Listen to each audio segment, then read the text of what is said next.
3 o'clock, and we'll have 4 panels this afternoon.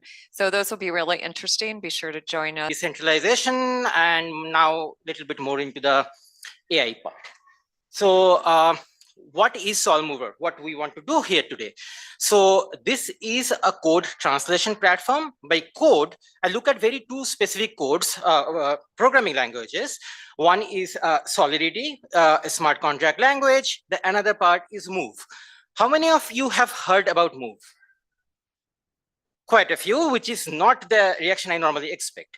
So this work is funded by Swiggy Foundation. We got a grant from them. And the other reason to choose Move was that Move is a low resource language. By low, if you look at whole GitHub, you will hardly find 1,000 codes or 1,000 samples of Move code. What that essentially means is that you cannot potentially train or fine tune an LLM model to generate correct Move code. And we want to do that. So what we do? So we have two LLM framework. First, we teach an LLM how to write code. As a human, I don't write. I haven't started learning writing code by looking at other people's code. Only when I knew rules of those code, then we started looking at it. So we try to kind of make one LLM, very specific LLM, literally bad at everything else, but good at understanding how Move code is supposed to be. So this code the paper has a lot of detail, how we mine concepts, and this is literally trained on Move documentation and books to understand how code is supposed to be written. This only generates specific subtasks for the second LLM to use. It cannot generate code, it cannot do anything, it can only understand Solidity code contract and generate very specific sub recipes, if you say. These sub recipes are sent to the second LLM, which has been fine-tuned on very small number of Move codes which were available to us. But it has been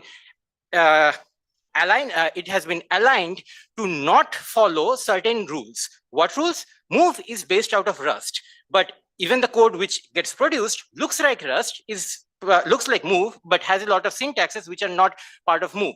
So we have alignment trained it to not follow very specific things, and the rest of it just follow that.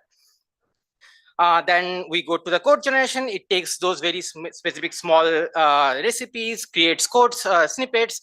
We combine them, and we try to see if that code actually works. First part, does it compile? If it compiles, is it actually even doing anything what we want?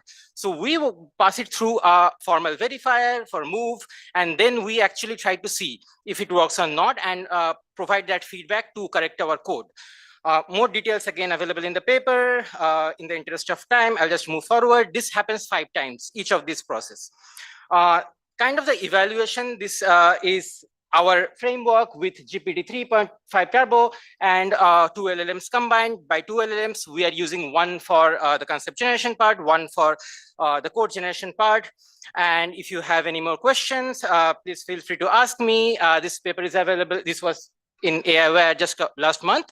And I have a poster, so if you have more questions specifically about the training, specifically about what concepts or any other understanding we might have, please feel free to meet me at the poster. Thank you.